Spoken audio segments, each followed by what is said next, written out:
ప్రభుత్వ బాలుర జూనియర్ కళాశాల మెదక్ పోలింగ్ కేంద్రాన్ని పరిశీలించిన జిల్లా కలెక్టర్ రాహుల్ రాజు.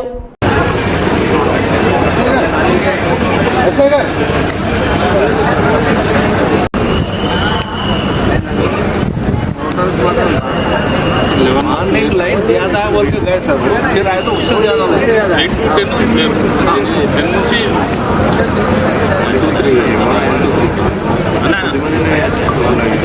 వాటన్నిటిని కూడా మొత్తం కరీంనగర్కి రిసెప్షన్ సెంటర్ మనకి కరీంనగర్లో ఉంది. సో అక్కడ కరీంనగర్కి ఇవన్నీ కూడా పోలీస్ ఎస్కార్ట్తోని ఫుల్ బందోబస్తుతోని కరీంనగర్కి తరలియడం జరుగుతుంది. Thank you. మన మెదక్ జిల్లాలో ఈరోజు ఎమ్మెల్సీ గ్రాడ్యుయేట్స్కి సంబంధించినది, అదేవిధంగా టీచర్స్కి సంబంధించినవి సుమారుగా 2 కలిపి 43 పోలింగ్ స్టేషన్స్ ఉన్నాయి. 22 ఏమో గ్రాడ్యుయేట్స్కి, 21 ఏమో టీచర్స్కి. సో అన్ని పోలింగ్ స్టేషన్స్లో కూడా మనం అన్ని ఏర్పాట్లు మంచిగా చేయడం జరిగింది. సో ఆ ఏర్పాట్లకు తగ్గట్టుగానే పబ్లిక్ నుంచి గ్రాడ్యుయేట్స్కి, అదేవిధంగా ఎన్రోల్డ్ ఓటర్స్ టీచర్స్ నుంచి కూడా మంచి రెస్పాన్స్ వచ్చింది.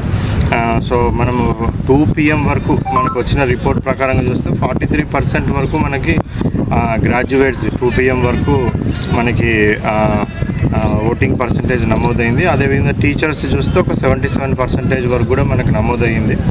అయితే మన గ్రాడ్యుయేట్స్కి మనకి నెంబర్ ఆఫ్ ఓటర్స్ మెదక్ డిస్ట్రిక్ట్స్లో ఎక్కువ ఉన్నారు డిస్ట్రిక్ట్లో. సో దానికి అనుగుణంగానే మనము ఇప్పుడు 4 o'clockకి మనం పోల్ ఎండ్ చేయబోతూ ఉన్నాం.